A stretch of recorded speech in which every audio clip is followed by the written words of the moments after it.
Hello, good morning guys. আমার নতুন আরেকটি ব্লগে তোমাদের সবাইকে স্বাগত জানাই। দেখো আমার ছোট্ট মনার বিছানাটা দেখেছো, কত কিছু ঝুলিয়ে রাখা আছে ওর বিছানাতে। তো হলো সকাল হয়ে গেছে, এখন বিছানা পরিষ্কার করে ওকে ওর ঠাকুমার কাছে রেখে দিয়েছি। ঠাকুমার ঘরেও ঘুমাচ্ছে। দেখো বারান্দার কি খারাপ পরিস্থিতি হয়ে রয়েছে, চারিদিকে অগোছালো। আমি একা সামাল দিতে পারছি না। বাথরুমে দেখতে পাচ্ছ কত জামা কাপড় পরে আছে। তো এগুলো ধুয়ে টুয়ে তারপরে ফুল তুলতে চলে গেলাম, যেহেতু আজকে বৃহস্পতিবার ছিল, পুজো করতে হবে একা হাতে।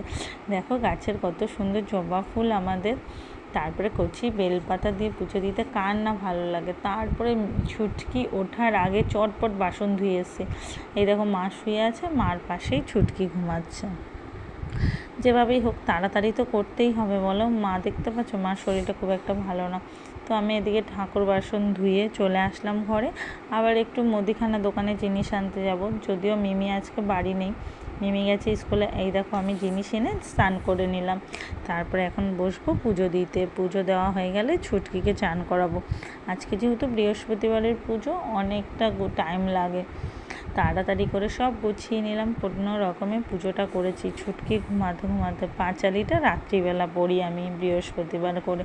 দিনে হয়তো হয়ে ওঠে না, কারণ সোনা মা ছোটো বলে, আর একাদিকে কত সামাল দেবো, রান্না করা, জামা কাপড় ধোও, বাসন মাজো, সব দিকে তো দেখতে লাগে। তারপর আবার মাকেও দেখতে হয়। তো সুন্দর করে গুছিয়ে নিয়ে বৃহস্পতিবারে পুজোটা সেরে নিলাম। তোমাদের দাদাভাই ওদিকে গেছে বাজারে, সে আবার বাজার থেকে এক গাদা সবজি নিয়ে আসবে, নিয়েও এসেছে। এখন আমি সবজি, দেখো তোমরা সবজিগুলো আমি দেখাচ্ছি।